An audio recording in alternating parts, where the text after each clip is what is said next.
Welcome back, ladies and gentlemen. We are here. Finally, we have NFL, we have college football, and we have fantasy football. What an incredible week it was. My Florida State Seminoles dominating, over Ole Miss. I know a lot of you say, first half, whatever. We let them run up a score. We're challenging ourselves, We are challenging ourselves. We have to. We're getting ready for Louisville this week. It's going to be impressive. This tie looks good again, man. It's unbelievable. Dolphins fans, don't worry. We suck. We're going to suck again. Yeah, I can't even, we're going to be 8-8 probably. 7-9.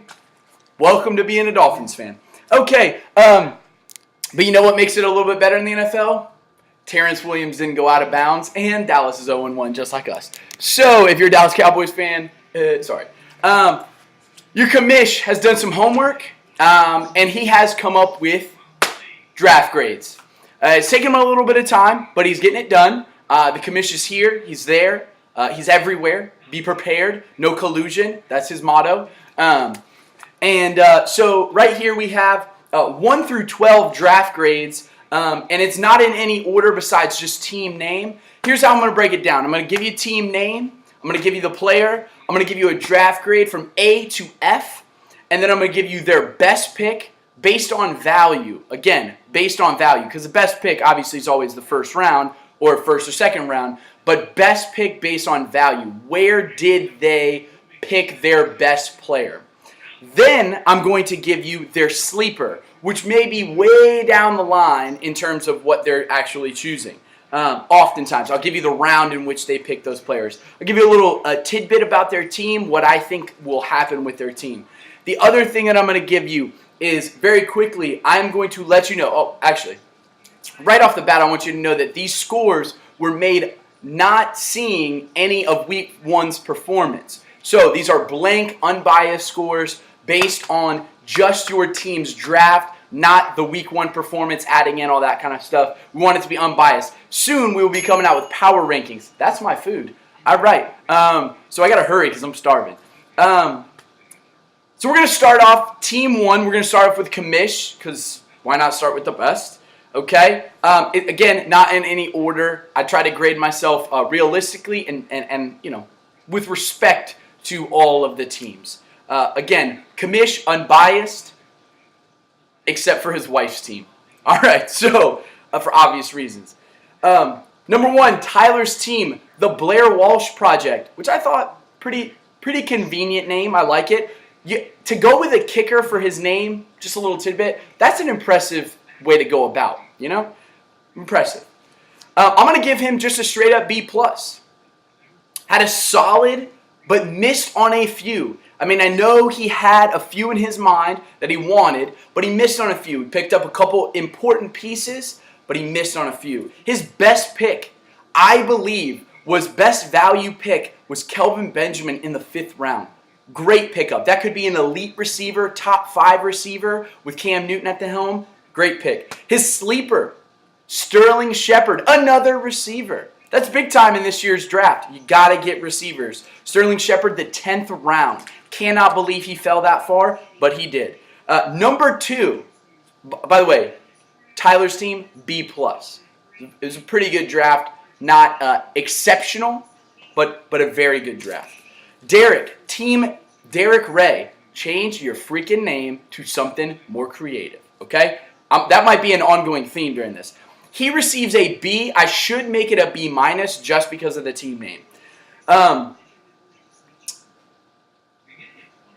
Best pick, best value pick. Sorry for that little dramatic pause. Best value pick, Mike Evans in the 3rd round. That also can be an elite receiver. I know we have Antonio Brown, that top level of receivers, but these guys could sneak up into that top level this year. Sleeper, everyone's trade partner, Derrick Henry. He has gotten a million offers already for Derrick Henry. He got him in the 8th round. I don't know how we let him slip that far. Obviously, he's going to be in competition with DeMarco Murray. I understand. But DeMarco Murray, injury prone. Derrick Henry's going to get the ball a lot. The tidbit for this team is it lacks that every week type of player. Where is your star player? Where is he? He's not on the board here. Does not exist. Does not exist for Team Derek Ray. Justin, a.k.a.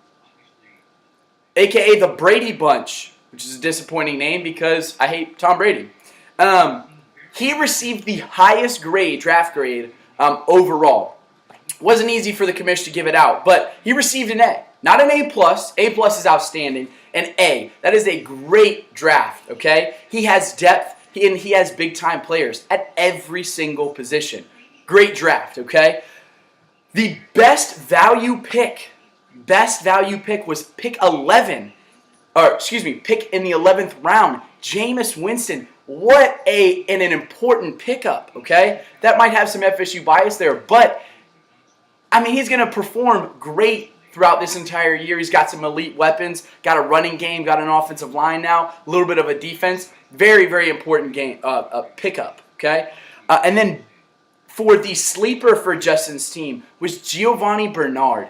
A very good back, underrated, will perform. He has that kind of crazy talent, but also he's in the mix of a couple different running backs. So the sleeper there means if a player gets hurt, maybe he'll swoop right in. Now on to the fourth team, Mark Jones, last man standing. Okay, sir, it's time to let go.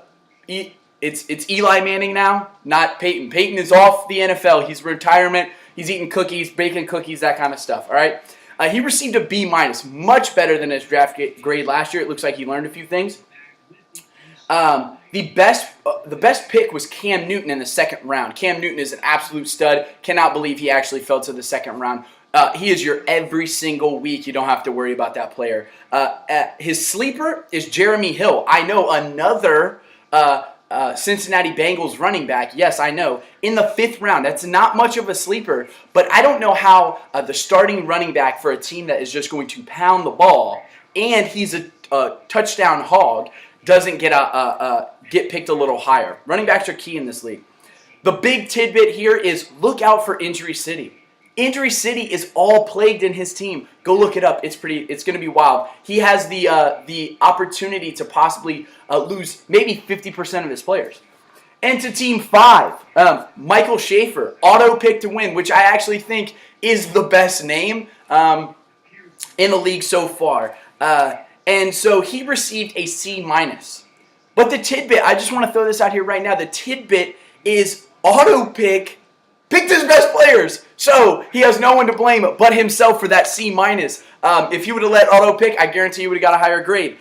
Best pick, Allen Robinson in the second round. Another elite receiver. He was the #1 receiver in the league last year. People forget about him. Blake Bortles to Allen Robinson. It's going to happen a lot. His sleeper pick is Mohamed Sanu, 13th round. He got him deep in the league. He's the #2 receiver for the Atlanta Falcons, and they are going to throw the ball a lot, okay? Throw the ball a lot. So, number 6, Patty Schaefer. Mama said Gronk you out, okay? She received a C+. Better than her draft grade last year, in which I gave her, I think, a D- or a D, and she won the league. So, these draft grades could mean garbage. I could crumple them up. The draft grade is good, but has some glaring holes in it. She needs to fill in some of these holes, and her team could have some real potential. C+, okay? Vincent Jackson was her best value pick, 13th round. 13th round to get a pretty decent receiver for a team that's going to throw the ball a great deal. And then you talk about her sleeper is Philip Dorsett, the 15th and final round. She received, it's a 3rd-string receiver that could kind of move his way up, and you have Andrew Luck throwing the ball, which is never a problem. Number 7, Lauren Crouch. Count your lucky stars. Not the best team name, darling, but that's okay. We're going to work on it. She received a B-. Every starter on her team is really a true starter, which is very key. You don't want to mix and match some bench players. So she has some really good starters. Her depth is where she's going to run into some problems. Her best pick was C.J. Anderson, no doubt about it. Without Peyton and just that team, I think they want to run the ball because they have a good defense, run the ball. That was in the 4th round. Her sleeper pick was Rashad Jennings in the 9th round. Could be the starting running back for the New York Football Giants, and really could perform well. Why not run the ball if you're the Giants fan? And, they have a great passing game. He's just going to alleviate a lot of pressure. Taryn, I'm not even going to say her name because she doesn't have a name. And B+ there for Taryn. Some really good depth. Can make some moves to improve more, but she has some really good depth. She can kind of trade a few players, release a few players, and create a more outstanding roster. Her best value pick, Brandon Cooks. No doubt about it. 4th round. The man's going to just perform. Drew Brees throws the ball all over the sky. Okay, that's all he does. And then for the sleeper, it is a tie. For the 12th and 13th round, she got Stephon Diggs, who was incredible last year, and I don't know how he slipped that far, and Julius Thomas. Julius Thomas is a tight end for the Jacksonville Jaguars, in which 2 years ago was the second best tight end in the league behind Gronk, and now has really a lot of weapons around him, and they're going to get the ball to Julius Thomas, I believe. Number 9 is Mackenzie Mummy. His team name is the Upside Down. If you haven't watched The Strangers, please do that. Stranger Things. Strangers is a scary movie. Stranger Things is a great show on Netflix. B, just a flat B. Clearly went off of last year's statistics, but it just might work. He might have a pretty solid team. Doug Baldwin in the 4th round, clearly his best value pick, no doubt about it. The 4th best receiver in the league last year. And now he's just gonna perform with Russell Wilson. Who else does he have to throw the ball to? I don't know. And again, Momo Patty, what's Russell Wilson? Very hungry. He is. Willie Snead was his best pick. Sleeper. Again, I love any New Orleans wide receiver. Throw the ball. Big Sky team. That's what they play. All right. Mackenzie. Now on to the last 3. David Hildebrand with Market Zero, dude. That's a pretty solid team name. A- for his team. He did a fantastic job drafting. Some depth, some studs, but really relying, the reason why I couldn't give him an A or an A+ was he's relying on Ezekiel Elliott, which I know everyone's high on, right? But I'm not. Okay, I think he's a 2nd round, 3rd round draft pick. They're relying too heavily on him. You cannot rely on a rookie to lead your team every single week. That's just bad news. His best value pick, LeGarrette Blount. The Patriots just use their running backs well. I know they spread the ball around, but he is a horse, and he will get it done.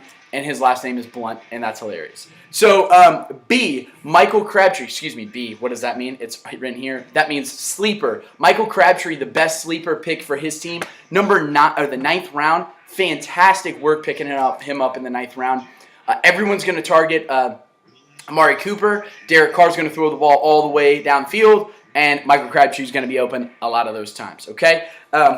Then we have the last and brand new teams. I don't want to be too harsh, so I kind of gave them a little bit of a different grading scale, but here's how we do it, okay? A-Town Brown, John Kerr. He had received a C- for this one. Huge question marks on his team. But a team I'm most afraid of that I'm going to eat my words for. I'm going to eat my words for this C- here. It's massive question marks from just the draft grade, but when you look down, maybe in a few months, you might say, hey, he might have one of the top-notch teams. His best value pick, no doubt about it, 7th round Broncos defense. I know people don't like to go defense early, but he will not have to rotate his defense only on a bye week. That's it. That defense is out of control. Defense, special teams. That is a perfect pick there in the 7th round. And then the sleeper, Justin Forsett, a starting running back, went in the 14th round for the Baltimore Ravens. Incredible pick there. Don't know how I missed him. That's unbelievable. Then we have our last and final team, Wanda Jones. She has no team name. Let's step up the game with these team names, okay, guys? You take a player, you be creative with that player's name, and you create your own team name. It's very simple. If you don't know what you're doing, look it up on Google. Say, hey, fantasy football team names, find one that matches you. She received a B-. B-. That's a very good draft for a rookie. Very good draft. She's been studying up. You can tell she's been reading her fantasy football draft magazines. No doubt about it. Odd picks in weird situations, but somehow this team seems to fit all together, top to bottom. I can see this team being tough to beat week after week after week. It's always a tough team. All right. And then her best value pick, Eli Manning. And the 7th round, obviously they love to throw the ball. He has Odell Beckham. He's got a lot of good young receivers. That is a good pick in the 7th round. That's her starting quarterback. She's got 2 others, so be aware for the trades. Her best sleeper is a guy that a lot of people have off the radar. Maybe shouldn't even have been drafted, but Chris Hogan at 15th. 15th and final round. Chris Hogan is a receiver, another white receiver for the New England Patriots. Many of them on that team. I think he will find a way. They have a lot of injury prone. Edelman's injury prone, and Amendola's injury prone. Then you have Chris Hogan. Once Brady gets back, he might be the guy. I believe he played at Monmouth. I don't know. I don't know. He played for a junior high varsity football team. It's embarrassing.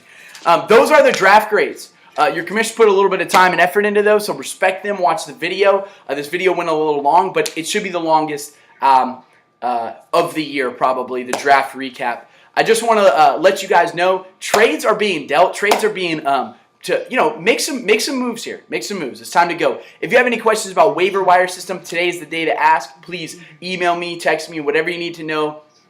Again, priority level is what you need to be looking at. Keep your best players on the highest priority level, that kind of stuff. You know what? And Kamish got a W that week 1, man. Woo! This week, he is playing his wife. A lot of strange matchups this week, but we'll see. I think week 2 we'll have the real meat of who is good, who's not. Again, we'll have a new poll up on the league site. Please vote on the poll. It is who is the most impressive team in week 1. And then after week 2, I will come out with power rankings. That will be a short video, power rankings, about who is the best team in the league so far. All right.